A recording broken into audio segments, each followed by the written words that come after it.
Hi everyone, Emma here. I am so excited to show you what I've been up to when it comes to Kumihimo bracelets. So I have these ones that I did, and we'll go through each one at a time. But right now what I want to do is I'm going to prepare. So I've figured out a way to finish off the opening. So let me show you one that's complete here. So these are metallic beads, and the lighting's kind of not that great here. Just one sec. Get my little stir stick here. There, that should be better. So I use a button at the bottom of the Kumihimo as I start it. I add a bit. Now this one here, I tied it in a knot. It's like suggested that you tie it in a knot. And you know what? It really doesn't work for me because I prefer to have the button and then just the straight Kumihimo with the cord. So this was the first one I tried. So in ones after that, I did do it straight off of the button. And let me see, here's one that's done right off the button. A lot better. The button's more stable, like it's not flippy floppy, which is great. And then I do a bunch of the Kumihimo with just the strands and no beads. And then I flip it and tie it here, but I want it to be finished off nicely. So what I've done is I've put on a spacer bead, a metal spacer bead, and then put some glue in there. So this is tied on, but it's also glued into that place, and it looks really nice. So this is super simple to get on and off. I did make this loop a little bit bigger than it needs to be. So again, this was a learning process. So we're going to put these type of spacer beads on the different designs that I did. And to have them really match, I decided to do some patina, and I talk about it all the time and never really get it going. So I'm sure it's like a lot of you have so many things in your arsenal of bead weaving that you may not get to them all the time. And the other thing is, I find because it's a bit messy that it's not something I want around my beadwork and stuff. Now I'm doing this way with the camera. Normally I would have this nice and clear and covered and whatnot, but we'll be very careful. So I'm getting this off. These are more than a year old. I'll just put it there. And so the sediment goes to the bottom. So you really need to be able to stir this and get that's kind of like a chalky. So there should be a ball in there, and then once this is broken up a bit, and actually I had just used this one maybe a month ago, so it's probably why it's doing really well. But you can see there's actually difference in color. So some pink and a bit of white in there, but we're going to shape that. I've got a paper towel off to the side here. I'll just put my stick on there. Oh, and don't forget to put your, if you put your cap on here, it's going to get all inside the cap. And I'm not too sure how. I'm going to move this off camera in case it squirts any somewhere. There. Oh, it's not quite on. There we go. So you can put the cap back on, or you can just put your finger on it. I'm just going to put my finger on it for now. So you can hear the ball moving. So I hope you guys are doing okay. I posted a video last night of the giveaway for next Tuesday. It seems kind of crazy that it takes that long, in advance, but it's just because Canada Post has that free shipping. So we want to take advantage of it. And Kath from the UK, I know I probably don't have to say from the UK anymore, but everybody knows Kath. she sent me a bunch of stuff to add to the giveaway, so that was super cool. Now I just put 2 drops there, and I'm going to check my fingers before I touch my camera. I'm going to enlarge this a bit and put the cap on. So I'm doing a few things here. This is the button that let me get my paper towel.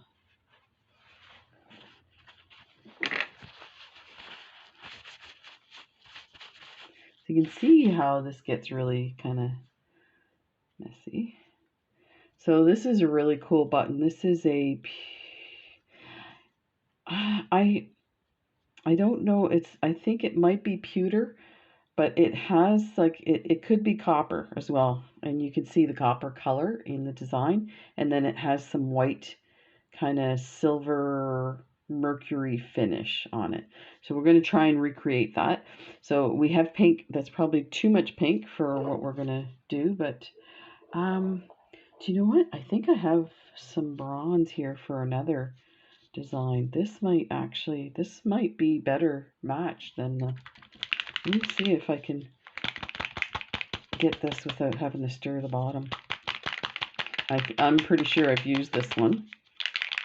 This is probably going to work. So what I'm going to do is do one layer. Let's see what we got here. I'm going to adjust the camera in a second because that's too far away. Yeah, so I think what we're going to do is add some pink to this bronze. And I think we'll get something close to that. Let me adjust the camera here. I want you to see what's going on. And you know what? It may seem like a lot to do for something as simple as this. But you know what? It's going to look amazing. I think what I try and do is get a bunch of stuff together, and then I should have had I have these little pipettes. So let me just dab that in here. Oh, that's not going to work. There's not enough there. Let's maybe do a bit of this into here. Yeah, it's not pink enough. I think I'm gonna lighten it up with some white and then add some pink. So this is a process. You will not believe the amount of colors I have, and I still find it really annoying. And of course, I mean, what I was going to suggest is it would be nice if they had primary colors, then I could mix my own colors. But they want to make it so that you can just open one jar. Maybe not a lot of people know different color theory, so maybe that's why they do it. Maybe it's for sales. But I just find the colors and the names of the colors are kind of funky names. So it's hard to know what they are when you're buying them online. You can't really see. So this is actually pretty close. So I think we should just use this. Yeah, I don't think we need any more. I was going to maybe suggest some more pink, but I think. So here's the other thing. When you put it on the metal,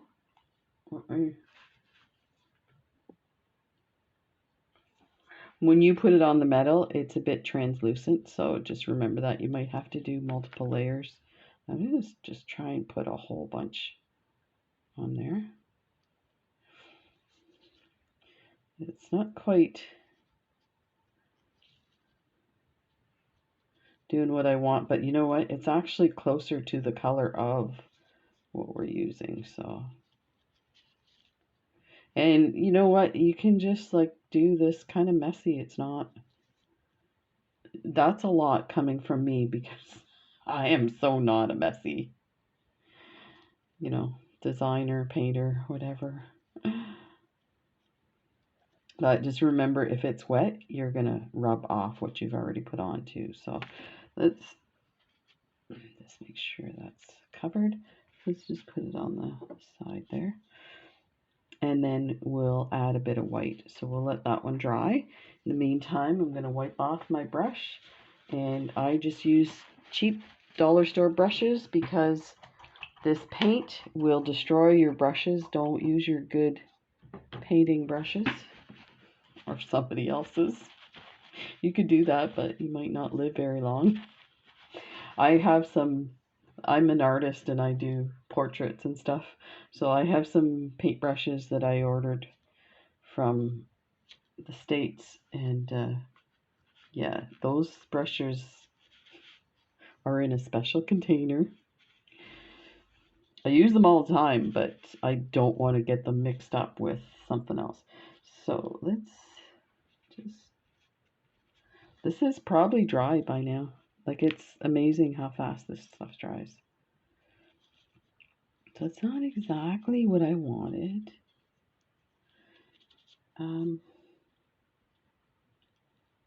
And I feel like the top is not gonna keep the color, like the little swirls. So I need to think about this.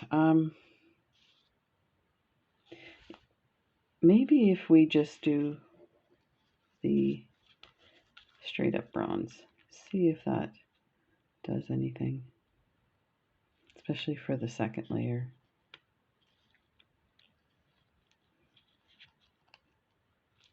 Something's caught in that little nodule. There's my paper towel. That's coming out now. It won't stop coming out. That's probably all we need. It was coming out in the cap, so I was wondering if this is how messy it is. Okay, I'm starting to get stressed out. I don't like messes.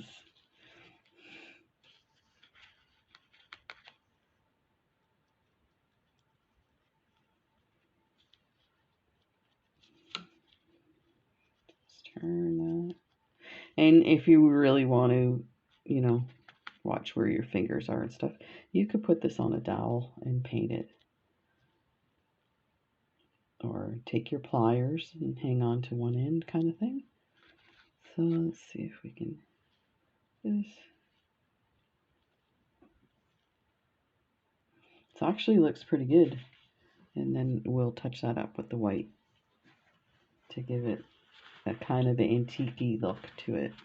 Let me wash my brush here and we'll move on to the next one.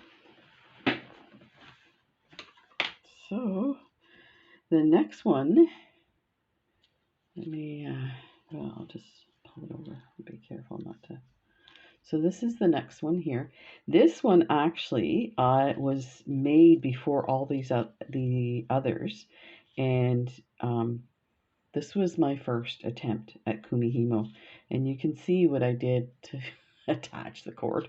So we're going to fix that, and we're going to make it really nice. In the meantime, where's the other one? I made another one using, I used pink metallic beads. These are blue metallic, I think, navy metallic.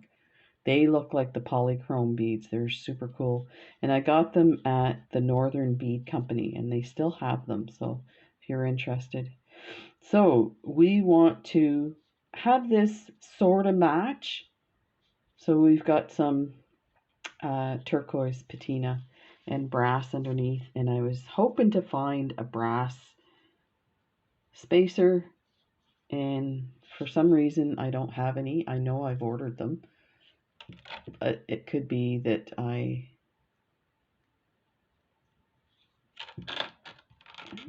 seems the light seems low. So this is one. Yeah, I think the others I gave away as part of the grab bags. So let's work on this one here. So I have a turquoise. I don't think this is going to work that well with the way this is. Like, I should be able to paint the whole thing brass, but I'm finding it's not going on. We will try it. it's not going on like, it seems a little translucent to me, and you can tell by this one. Look at how it's still shiny. Now, we could put multiple coats. I do have Swelligant. Swelligant might be the way to go with this. So let me, rather than do this, because I don't think it's going to work anyway, let's just go ahead and add some turquoise. And you can see how it's white at the bottom and then color at the top. So this needs to be mixed. And yeah, you can, the ball is not moving.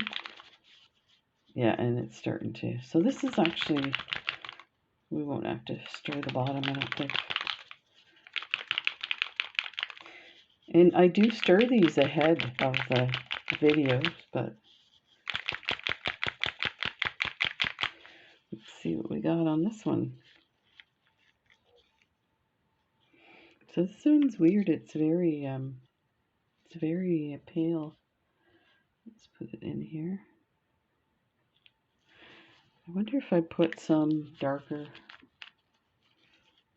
Yeah, let's just go with this. I'm going to use a different brush. No, not that one. The brushes are damaged from using them. Okay, that one's good. And right here. So I'll just hang on to the sides. And there, I put a whole lot. And you can see this is not like, this is light blue. It's not turquoise. That is my pet peeve with these patinas. It's called turquoise. That does not look turquoise to me. It's not. So, okay, so the next one will be the blue. So that's this one here.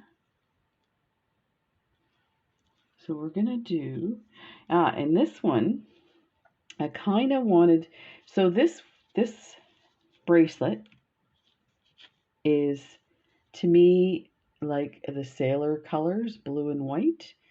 And so I decided to use this, which is like a Celtic knot kind of thing.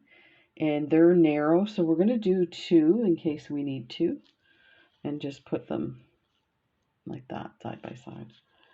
So let's do, we're going to do navy on these ones. It's called cobalt. And this one's really messed up.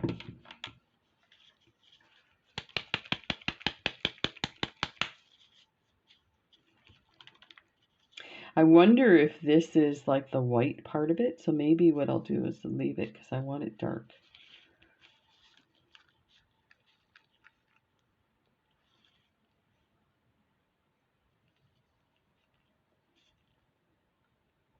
Put a couple of drops.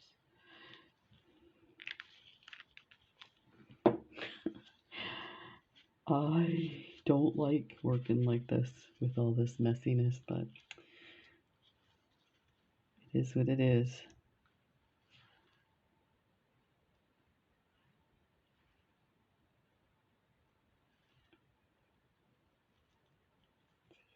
Get the other side.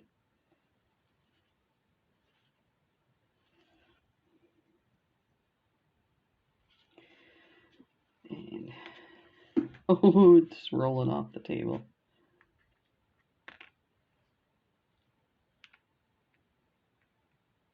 Okay.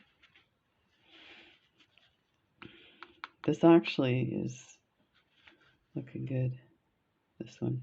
So maybe that's the key, is not to mix it so much with that white stuff at the bottom. You know, these are meant that to, if I understand it correctly, they have metal in the paint so that it will adhere to the metal. I don't know. There's supposed to be some. Now I know the Swelligant for sure has metal in it, and that We have one more here. That will react with the special stuff that you get with the kits, and it's like it changes the metal, so it ages it quickly. So let me try to grab my next bracelet to show you. So this is the bead we're going to use. Very nice swirls, and it is pearls. These are Preciosa pearls and this beautiful flower button. So we're going to try and do something really cool with that. And what I came up with is this Nouveau Silver, and which is basically new silver. Not sure why it's called that. It's the first time I've heard it. It looks antique to me.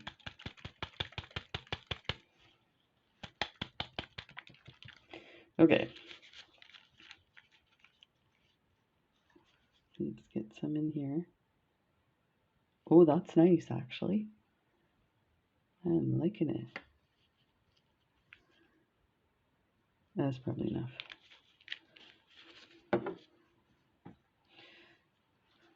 So these, I'm thinking these kind of paints would be better with, there we go, with bigger projects. But you think about it, I do a lot of bead weaving, so the bigger projects aren't,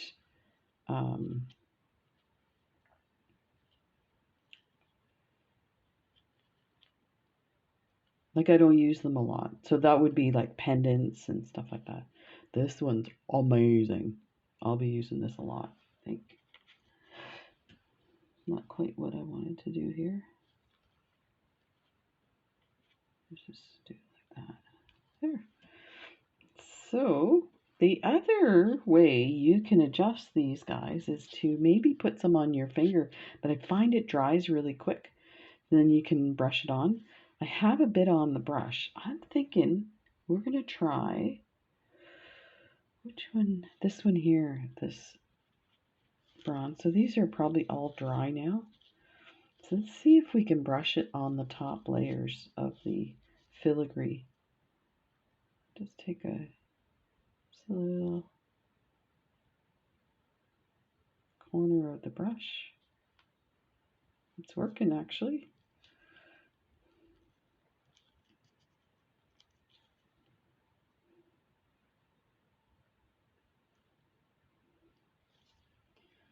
Just as you're doing this, don't press hard on your brush so the bristles don't go down inside, and that'll leave the copper look underneath.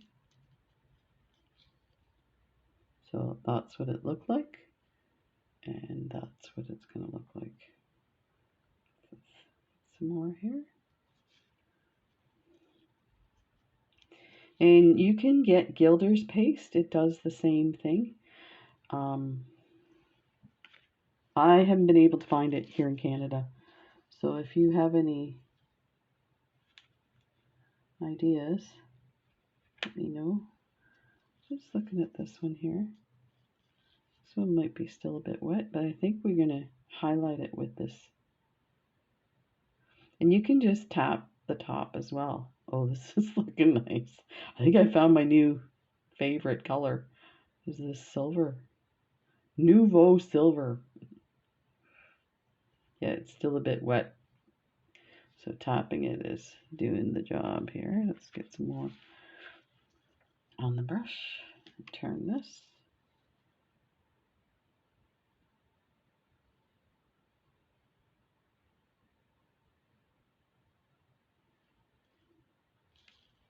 And the design itself will help too. So I find that this Celtic knot, the lines are pronounced. So you get a better relief. That was wet, so that's why that didn't take.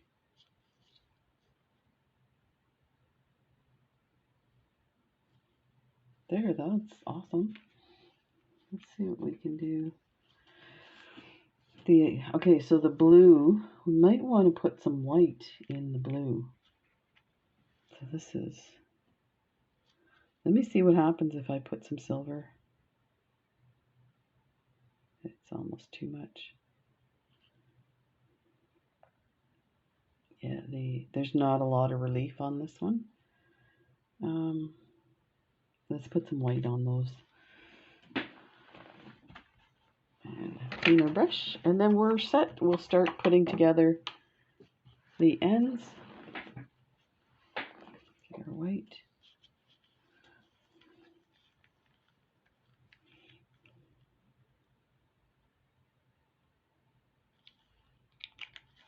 And way too much, but that's the way it goes. Okay,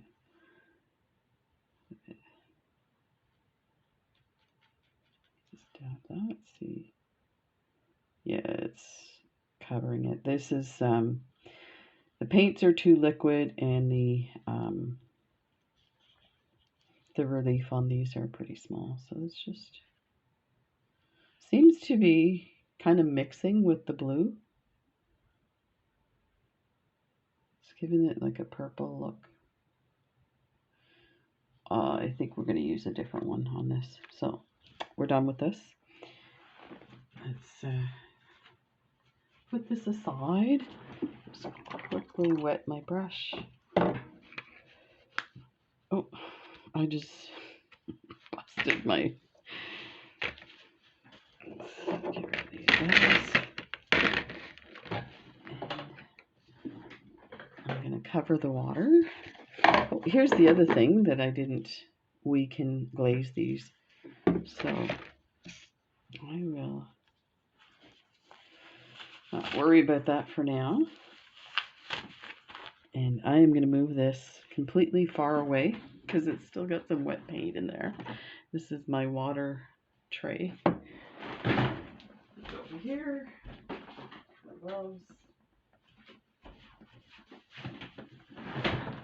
And we'll just set these over here.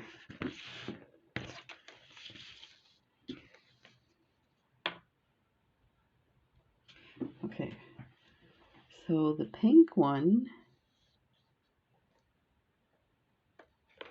just gonna look, one of these, okay, so this is the pink one that we did, and it's dry, so that's good.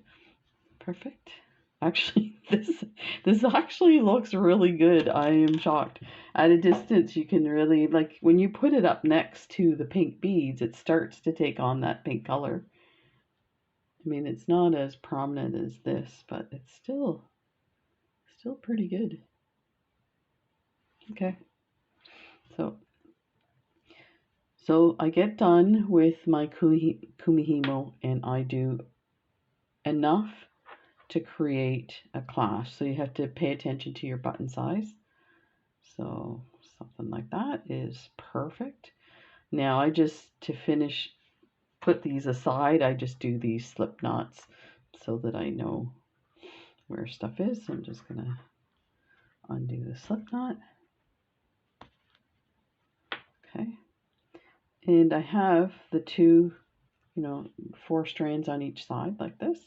What I'm going to do, normally if my strands are shorter, I'll take the short strands and do this. So I'm going to tie them together down here like that. As close as you can to the buttons, because we're going to actually, before I do that, there's a reason why I didn't do that. Let me get my tweezers and undo this. We need to put this on first. There. Take that out. Okay. Let's get these guys through here. So you see some are different lengths. And I'm not like super careful with my size. So you can see this is going to look amazing.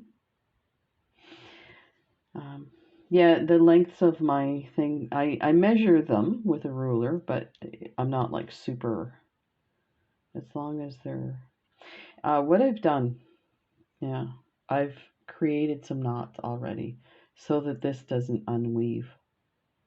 So now we want this to be in here, so we're gonna bring these back through, then we'll tie them off.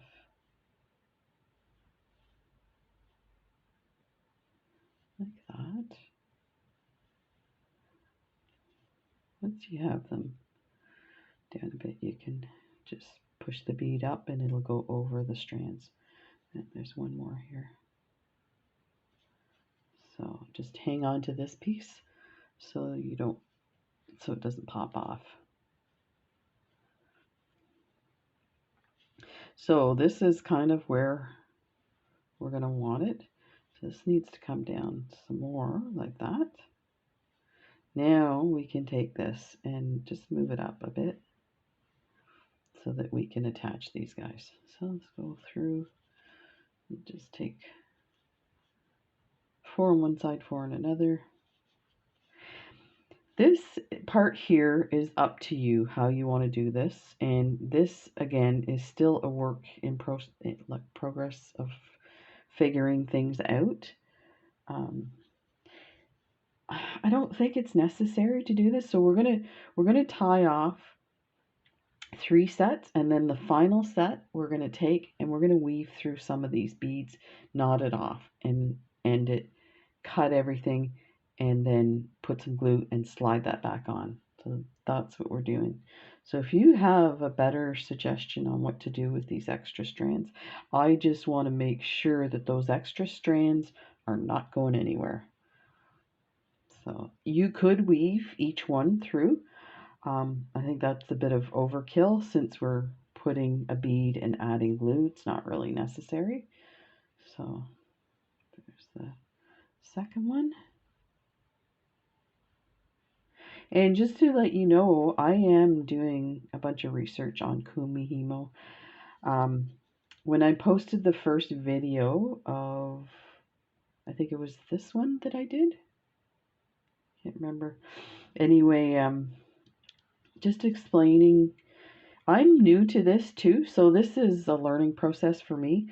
But I do find Kumihimo and videos on Kumihimo, they're either intimidating or they're confusing, and it's